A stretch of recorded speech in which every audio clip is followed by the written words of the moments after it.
Hello there, welcome back to Thermodynamics. This knowledge clip starts a new chapter in the course, which is chapter 6, that deals about the thermodynamics of redox reactions.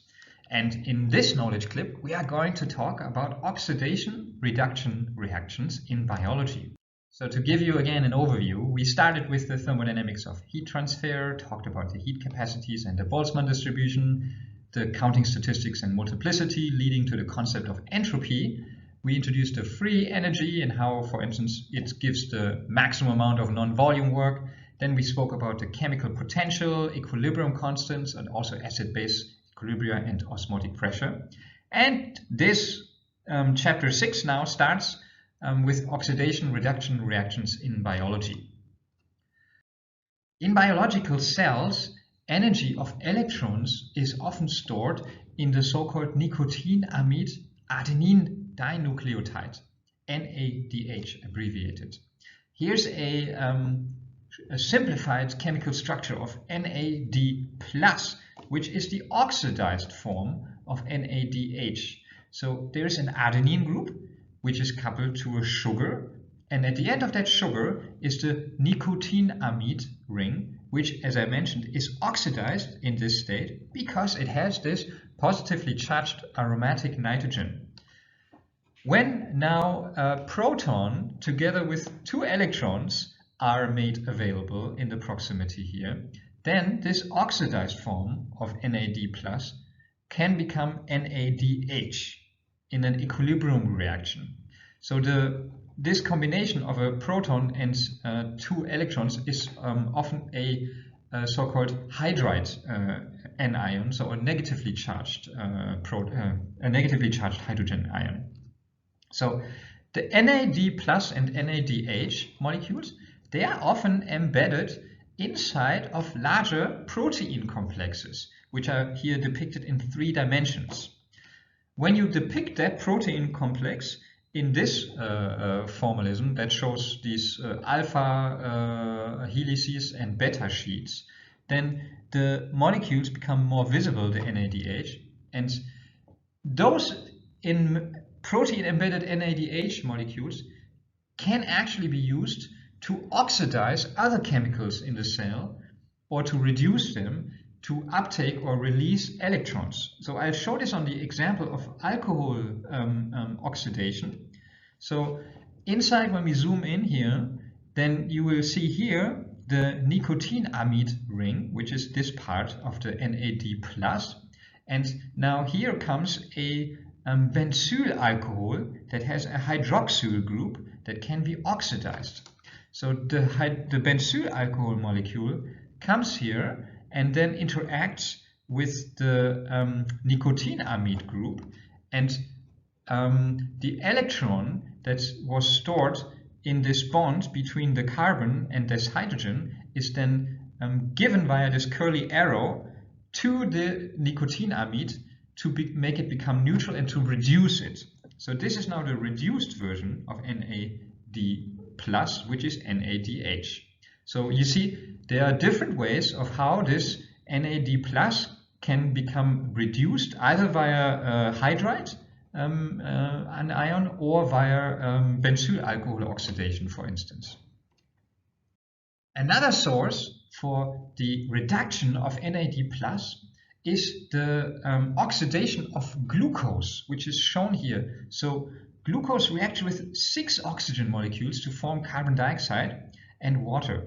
And it has a very large negative Gibbs free energy, which is about minus 2,800 kilojoules per mole. So there's a lot of non-volume work stored in the chemical bonds of the glucose that can be made available to reduce NAD+. You don't necessarily see the electrons in this reaction equation, but when we write it in a slightly different way, now here with water, then you see that upon oxidation, there are actually 24 electrons being generated. And those 24 electrons, they can then be used to reduce NAD+. Eventually, those 24 electrons will recombine with protons and oxygens to form water. So all of this happens during this sequence of chemical reactions that take place in the cell, which starts with glucose. And at each step, you see there's a reduction of NAD plus to NADH, which goes over this intermediate pyruvate, for instance, to form acetyl-CoA enzyme. And that acetyl-CoA enzyme, it then enters the so-called citric acid cycle. You may have heard of this before. In the citric acid cycle, the acetyl coenzyme A is further oxidized to produce more and more NADH that are reduced NAD+. All of this happens inside the so-called mitochondria, which are the power plants of the cell. Mitochondria are intriguing organelles. They are actually composed of two separate membranes, like lipid bilayer membranes. There's an outer membrane, which is here in orange, and there's an inner membrane that separates this internal region of the mitochondria from the so-called intermembrane space. Another thing that's special about mitochondria in comparison to other cells is that it has these invaginations. It has a very large surface area. The membrane is folded into the interior of the mitochondria to increase the surface area, and those invaginations are called cristae. Mitochondria, they are present inside of the cells, and they are able to travel along the length of these microtubules. They have many interesting properties. They can change their shape, they can move along chemical gradients. Here you also see a transmission electron micrograph of a mitochondria. It's about half a micrometer in width, and you see the invaginations increasing the surface area of the mitochondria. And inside of the mitochondria, the citric acid cycle happens. So here's a schematic again of the mitochondria. It is composed of an outer mitochondrial membrane and an inner mitochondrial membrane.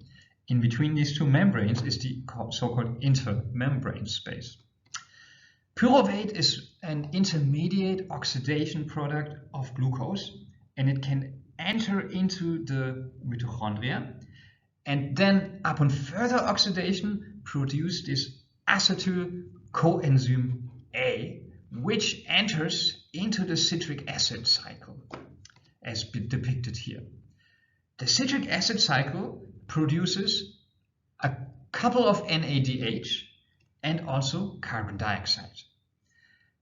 NADH is an electronic energy carrier because it can get oxidized again, thereby giving off its electron to further biochemical reactions. So this is what happens next in this process. There is a complex composed of several membrane proteins, which are together called the electron transport chain. The high energy of this electron is used in this transport chain, as I will show you in a few moments. And at the end, the electron basically arrives at a lower energy level where it then reacts together with oxygen and a proton to form water. The main purpose for which this high energy of the electron is used is to actively pump protons from the inside of the mitochondria into the intermembrane space.